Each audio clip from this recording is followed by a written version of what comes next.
Lai pievienotu augsnes apstrādes darbu GeoFS sistēmā, dodamies uz sadaļu Augsnes apstrāde. Augšējā labajā stūrī spiežam uz pogas ievadīt darbu. Mēs varam pievienot piezīmes pēc nepieciešamības, ievadīt nosaukumu, ja vēlamies, izvēlamies darbības datumu, piemēram 30. augusts, izvēlamies kultūru. Šeit mums ir opcija atzīmēt visus laukus, vai arī izvēlēties laukus pēc saraksta. Mēs laukus varam atzīmēt arī pa tiešo kartē.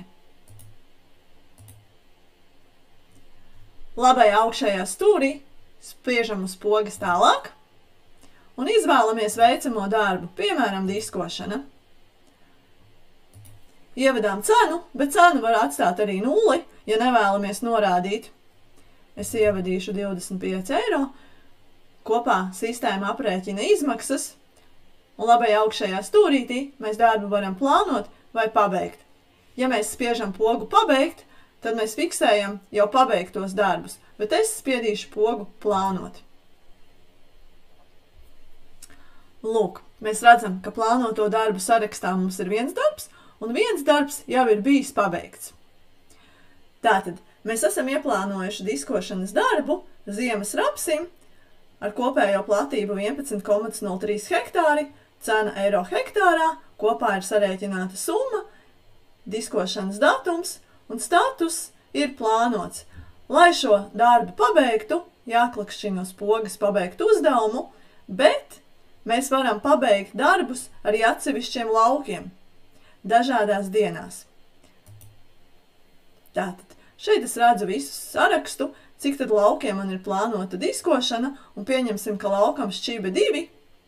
Es darbu pabeidzu 28. augustā. Lūk, šim laukam status ir pabeigts, un kopējā sarakstā es redzu, ka ir pabeigts viens no 2 laukiem. Pabeidzam diskot lauku šķība 3, klikšķinām pabeigt uzdevumu, un lūk, plānoto darbu sarakstā mums vairs nav neviena darba, un pabeigti ir 2. Šeit mēs redzam visus pabeigtos darbus, viens ir bijis akmeņu lasīšana un otrs diskošana. Ja mums ir nepieciešams rediģēt šo informāciju, mēs to vienmēr varam darīt, spiežot uz pogas, rediģēt uzdevumu. Tātad mēs varam mainīt darbības datumu, mēs varam pievienot vēl klāt kādus laukus, kuri bija diskoti. Varam mainīt cenu pēc nepieciešamības. Un spiežam pogu rediģēt.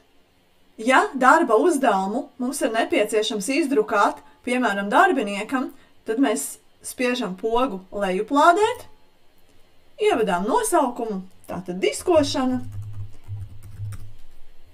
un spiežam pogu lejuplādēt. Spiežot uz pogas izdzēst, mēs darba uzdevumu varam izdzēst, ja tas ir nepieciešams.